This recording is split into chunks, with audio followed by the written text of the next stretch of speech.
Hello, this is Dennis with A1 Telephone Service and Repair, A1 Electronics.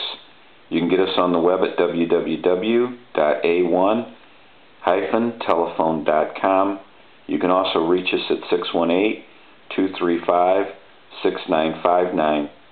And today I want to show you a Kellogg candlestick telephone with a dial and an oak bell box. And Jonathan from Ohio sent this telephone in, and this is just a way cool phone. It's just a beautiful setup. And this bell box, we've been through. We're in the process of wrapping up the repair to this telephone, and I'll show you real quick the schematic. That's the original schematic on the door of the bell box. And it's just a very cool telephone.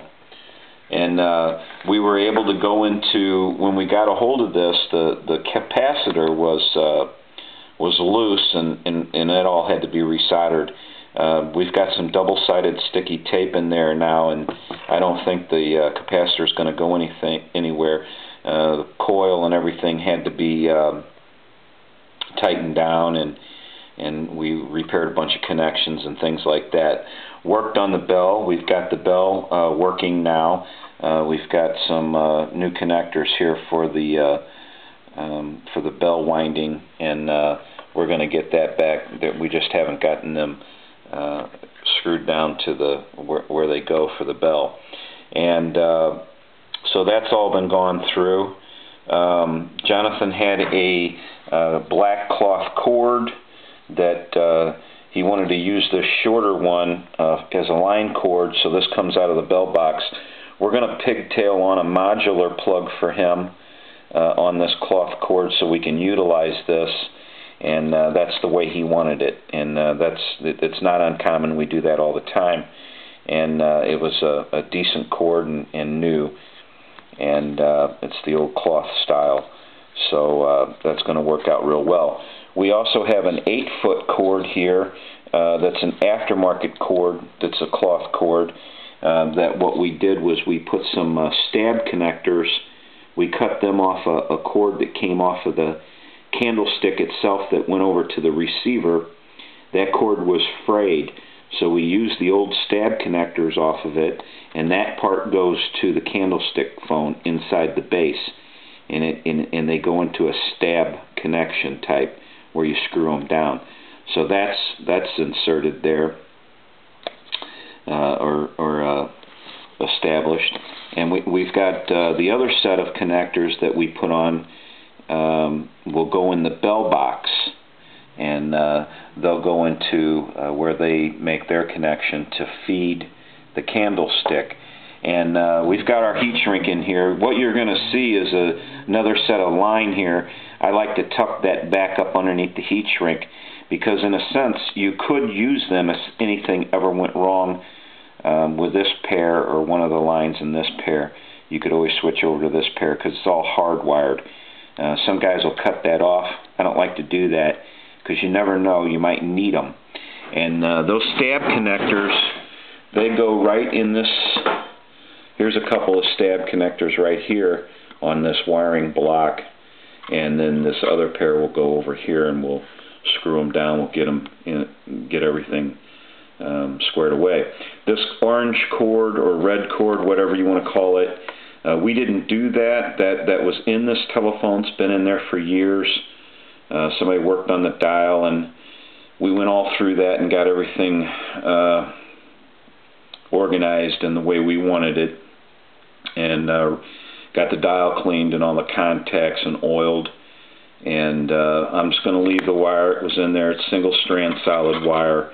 Don't care much for this glob of solder. You can learn a lot.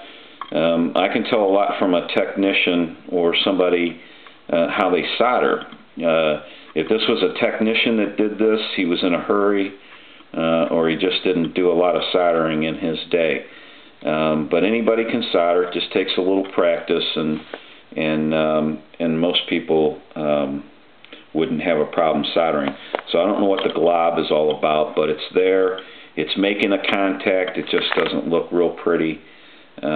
but it's there and it's working, and it's been there this long, so we're just going to leave it alone. We had to go into the neck of this telephone, the hook switch points, and the shaft that was coming down, that the rod that works that wasn't working properly, and we had to get all that working. We went into the receiver and put this different cord. We took the cord that was on here off because it was frayed, but this was one of the cords that came with the telephone that was on it. It was being used more as a line cord coming off of the candlestick, and it's a nice fat cloth cord, so we used it, and it's in good shape, and we used it for the receiver capsule. So that all worked out real nice. Jonathan knew all about all the different changes or the things that we were doing here, and the cord swapping. It was all under his knowledge. And so anyway, that just kind of shows you a little bit about what's going on. We're almost done with this phone. We're getting ready to wrap it up. At first glance here, it looks like this transmitter does swivel, and it does just a hair.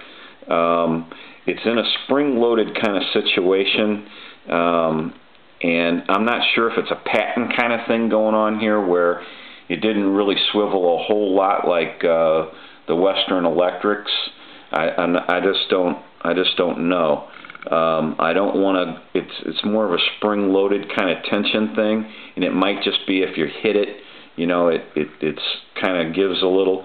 I'm not sure, but when I was in the neck of it, I seen the spring load kind of deal on it, and I don't want to do anything to change the design because you just, there's a little clip in here, and it's better left alone. It's not that big of an issue, and I think it's just more of a give kind of thing than it is more of a to be able to swivel it, because it's on a spring kind of loaded tension deal, and so we're just going to leave that alone.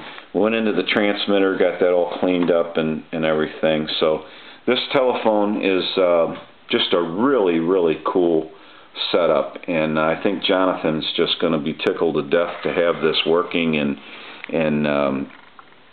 get this back.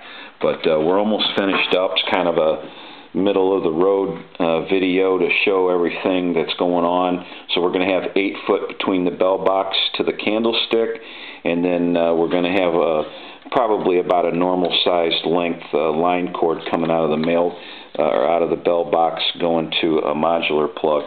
But just to show you a little bit of what's going on, and we're starting to wrap up the repair to this telephone. And so this is just a really cool setup, and I just think anybody'd love to have this. This is Dennis with A1 Telephone Service and Repair, A1 Electronics. Thank you for watching. Have a great day.